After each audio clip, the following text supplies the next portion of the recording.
సత్యము జ్యోతిని వెలుగుమయా, నిత్యము దానిని చూడుమయా, పరుగున మీరు రారయ్యా, శబరిగిరికి పోవుదము.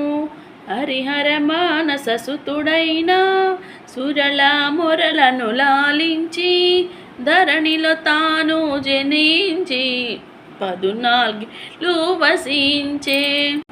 ఘోరాడవిలో బాలునిగా సర్పము నీడలు పవలింప, వేటకు వచ్చిన రాజునకు పసిబాలునిగా కనిపింప. మణికంఠాయను నామముతో బాలుని పెంచెను మురిపెముతో, స్వామి మహిమతో రాజునకు కలిగెను సుతుడు మరి ఒకడు.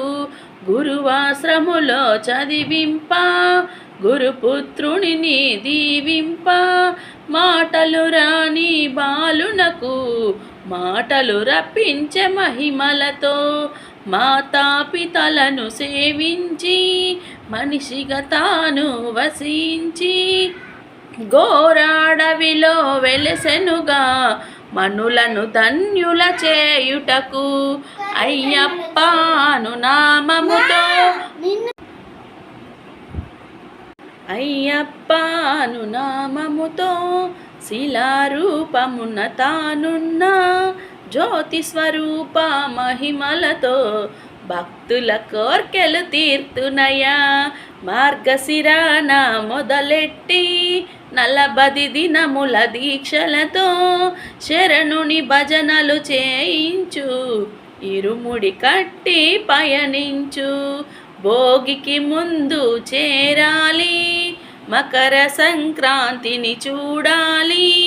చాలు చాలు మనకింకా వలదు వలదు ఇక జన్మ. మకర సంక్రాంతి దినమున సాయం సమయము వేళల్లో సర్వం వదిలిన సత్పురుషులకు జ్యోతి దర్శనమిచ్చెదుమయ్యా. ఫలాభిషేకం స్వామికే, నెయ్యాభిషేకం స్వామికే, చందనాభిషేకం స్వామికే, వందనాభిషేకం స్వామికే. కర్పూర హారతి తనకెంతో, పానకమంటే మరి కర్పూర హారతి తనకెంతో, పానకమంటే మరి ఎంతో, శరణమన్న పదమింకెంతో ఇష్టం ఇష్టం స్వామికే. హరిహరాసనం